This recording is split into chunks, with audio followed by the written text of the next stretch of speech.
sintesis asam amino. Kami dari kelompok 7. Nama anggota kelompok kami seperti yang tertera pada slide ini.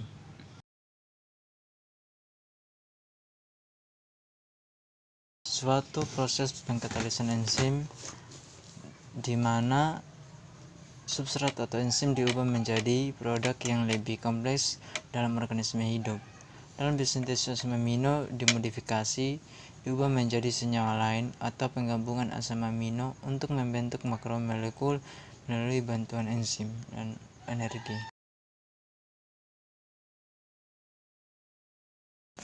Pada jalur metabolik asam amino ini ada terjadi 4 tahap.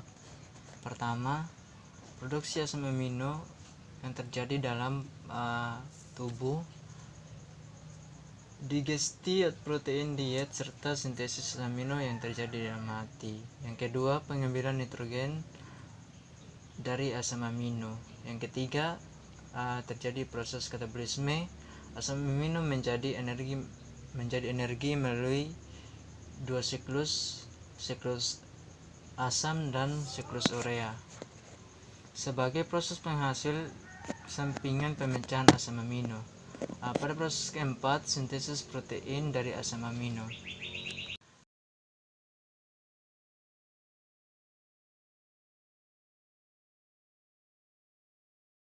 Dalam proses katabolisme asam amino terjadi 2 tahap, yang dimana tahap pertama transaminasi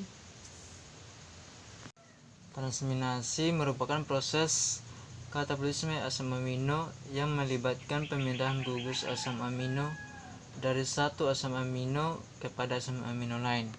Di mana reaksinya di sini ada struktur alanin maupun ketoglutarat akan bereaksi membentuk pirufat dan glutamat. Pada tahap kedua yaitu deaminasi atau oksidatif merupakan reaksi kimiawi pada metabolisme yang melepaskan gugus amino dari molekul senyawa asam amino. Ini merupakan tampilan ringkasan dari reaksi transminasi dan oksidatif, di mana pada proses transminasi alfa asam amino akan membentuk glutamat dengan bantuan enzim alfa ketoglutarat, dan oksalasetat akan membentuk asparat membentuk alfa ketoasid. Pada tahap oksidatif ada alfa ketoglutarat akan menghasilkan glutamat dengan bantuan energi NAD tambah dengan H2O akan membentuk NADH dan NH4+.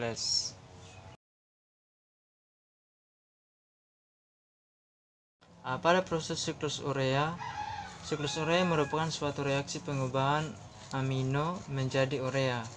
Reaksi kimia ini sebagian besar berlangsung di hati dan sedikit terjadi di ginjal. Hati menjadi pusat pengubahan amino menjadi urea, berhubungan dengan fungsi hati sebagai tempat penentuan racun. Pada proses siklus urea ini ada terjadi 5. Yang pertama, NH4+ tambah CO2 akan dengan bantuan ATP dan 2H2O dan menghasilkan energi 2 ADP tambah Pi. Ini terjadi pada ornitin akan membentuk citrulin, di mana dengan bantuan energi ATP AMP tambah PPI dan NH3 akan membentuk asparat. Selanjutnya asparat ini akan membentuk arginosisinat. Di sini terjadi penguraian di mana organin ini akan mengurai dan menghasilkan fumarat. Selanjutnya fumarat akan membentuk arginin, dan arginin akan merupakan tahap terakhir pada siklus urea dan akan membentuk urea.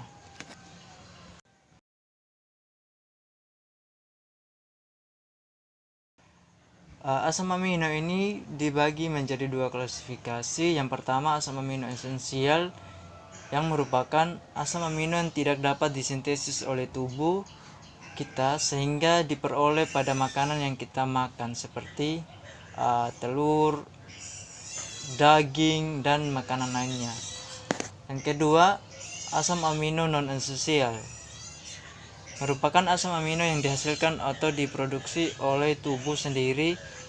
Oleh karena itu, kita tidak perlu untuk memakan makanan atau minum air untuk menghasilkan asam amino ini, karena sudah terdapat dalam tubuh kita sendiri.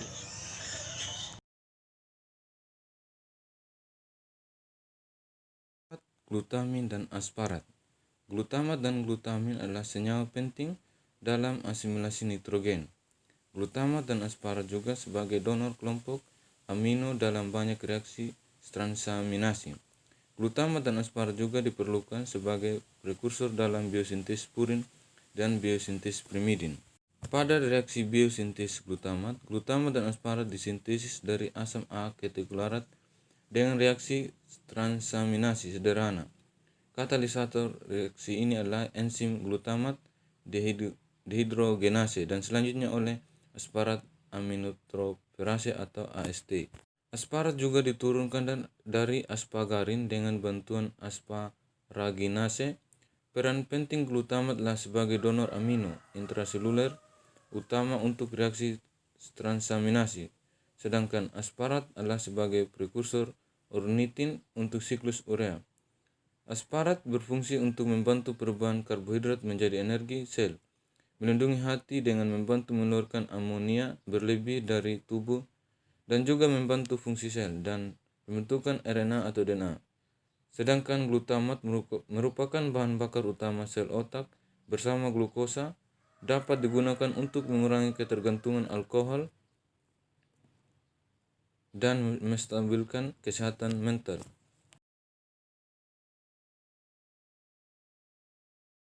Selanjutnya saya akan menjelaskan tentang serin dan glisin. Adapun pengertian dari serin merupakan asam amino penyusun protein yang umum ditemukan pada protein hewan. Sedangkan glisin merupakan prekursor utama dalam jalan fosforin yang mengarahkan ke hem dan klorofil. Glisin juga dibutuhkan dalam biosintesis purin. Perubahan serin menjadi glisin digabungkan dengan sintesis metilen tetrahidrofolat. Salah satu yang paling penting dari reaksi-reaksi ini adalah sintesis deoktimidelat. Jadi baiklah, saya akan menjelaskan tentang mekanisme reaksinya. Serin akan diubah menjadi sphinghanin dan membentuk sphingolipid. Kemudian serin juga akan diubah menjadi sistein menghasilkan glutathione. Lalu serin akan diubah menjadi fosfatiliserin dan akan membentuk fosfatidilhamin. Lalu akan menghasilkan fosfatidilkolin.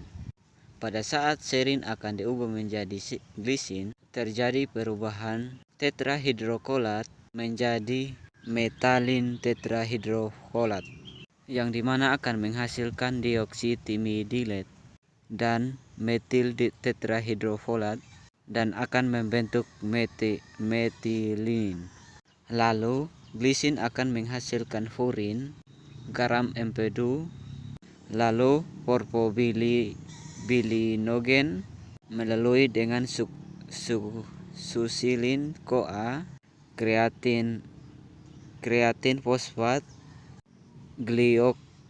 glioklat, serta glutathione juga merupakan hasil dari sistein.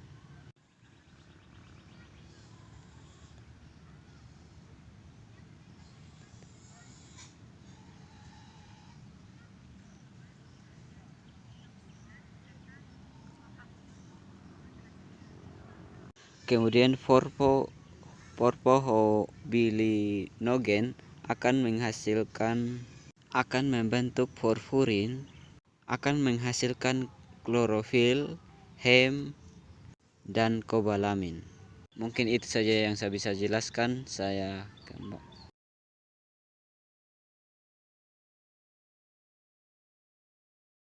Arginin. Arginin berperan sebagai substrat untuk sintesis nitrat oksida, turunan gas nitrogen yang tidak stabil dengan jumlah elektron yang ganjil. Sebagai gas, nitrogen oksida dapat berdifusi dengan cepat ke dalam sel. Karena nitrat oksida dalam larutan air bereaksi cepat dengan oksigen dan air untuk membentuk nitrat dan nitrin. Enzim yang ditemukan pada mamalia yaitu nitrat oksida sintase mengkatalisis pembentukan oksida nitrat dan citrulline dari arginin. Pada mekanisme reaksinya, pembentukan nitrat oksigen, kita membutuhkan arginin yang akan dikatalis oleh enzim nitrat oksida sintase yang akan menghasilkan citrulline, dan nitrat oksida pada arginin akan mendioksidasi dari 2O2 yang akan mengubah gugus amina menjadi gugus keton.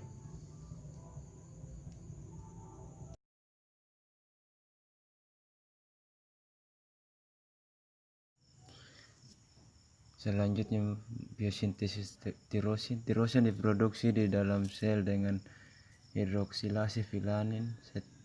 Setengah dari fenilalanin dibutuhkan untuk memproduksi tirosin. Fenilanin hidroksilase adalah campuran fungsi oksigenase. Satu atom oksigen digabungkan ke air dan lainnya ke gugus hidroksil dari tirosin. Reduktan yang dihasilkan adalah tetrahidrofolat, kofaktor tetrahidrobiopterin yang dipertahankan dalam status tereduksi oleh NADH dependent enzim dihidropteridin reduktase atau DHPR. Selanjutnya biosintesis tirosin dari fenilanin. Gugus tirosin CH berantai karbon COO CH berikatan dengan CNH3. Selanjutnya fenilalanin CH berantai CH3 CO CH2. Fenilanin hidroksilase O2 mengeluarkan H2O. Selanjutnya H4 bioprotein merupakan rantai ganda yang menghasilkan 4CH3OH dan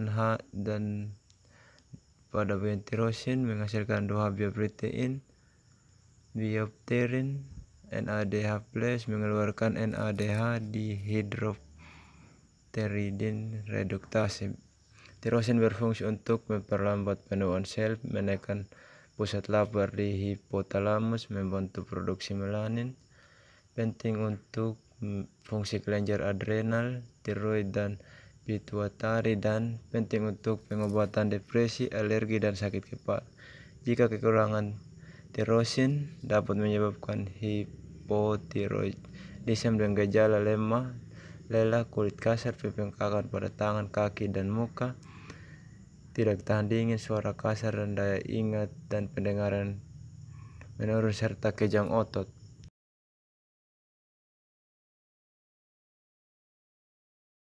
Kesimpulan, asam amino adalah sebaran senyawa organik yang memiliki gugus fungsional karbonsilat atau COOH dan amino biasanya NH2.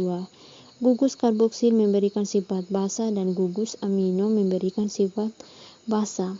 Asam amino dikelompokkan menjadi 2 kategori, yaitu asam amino esensial dan asam amino non-esensial. Asam amino esensial yaitu asam amino yang tidak dapat disintesis oleh tubuh kita sehingga harus ada di dalam makanan yang kita makan. Asam amino non-esensial merupakan asam amino yang tidak dapat disintesis dari asam amino lain di dalam tubuh manusia.